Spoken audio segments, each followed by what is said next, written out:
नमस्कार. मागच्या व्हिडिओच्या माध्यमातून आपण स्पेलिंगचे 2 नियम पाहिले होते. एक साधे शब्द आणि दुसरा म्हणजे काना. आता याच्यामध्ये पण अजून 2 किंवा 3 नियम पाहण्याचा आपण प्रयत्न करतोय.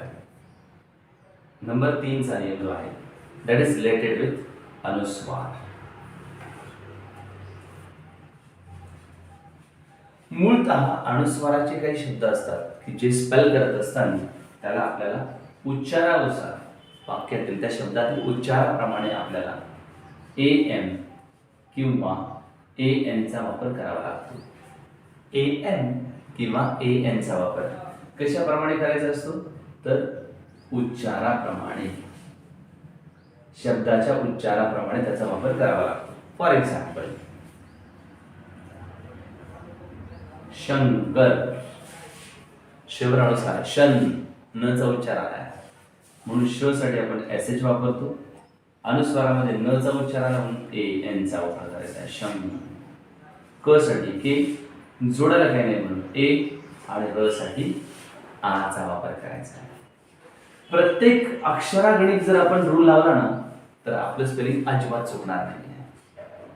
अजून एक बघा, संजय, सन न चा उच्चार आलाय की नाही, स साठी एस वापरलं, उच्चारामुळे एन वापरलं कारण न चा उच्चार आला नाही. ज साठी जे वापरायचं, जोडायला काही नाही म्हणून ए वापरायचं आणि य साठी वाय चा वापर करायचा. एक अजून शब्द मी तुम्हाला सांगेन जो म चा उच्चार आहे, रंभा. रंभा, रम म चा उच्चार आला RAM, रम. हे एम का लावलं कारण म चा उच्चार आला म्हणून. भ साठी आपण BH चा वापर करतो आणि कानासाठी ए वापरतो. रंभा.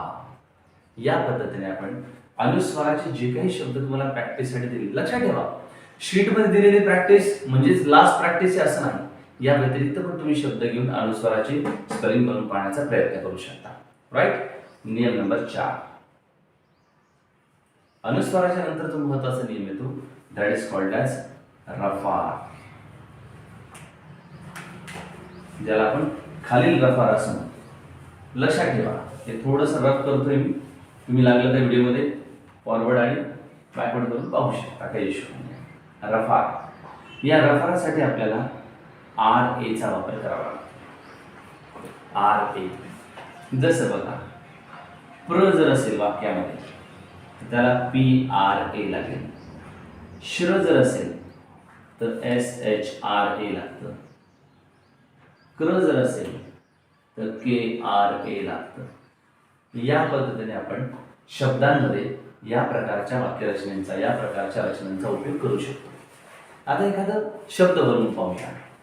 फॉर एक्झाम्पल प्रकाश. बघा प्र साठी काय वापरायचं, PRA. PRA.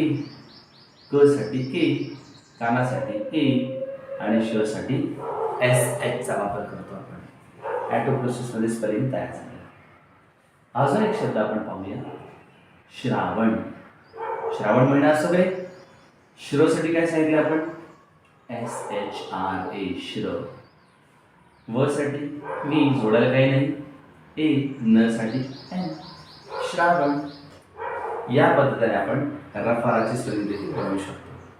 तुमच्या शीटमध्ये दिलेल्या रफाराच्या प्रॅक्टिस प्रमाणे काही जे शब्द दिले ते सोडवण्याचा प्रयत्न करा.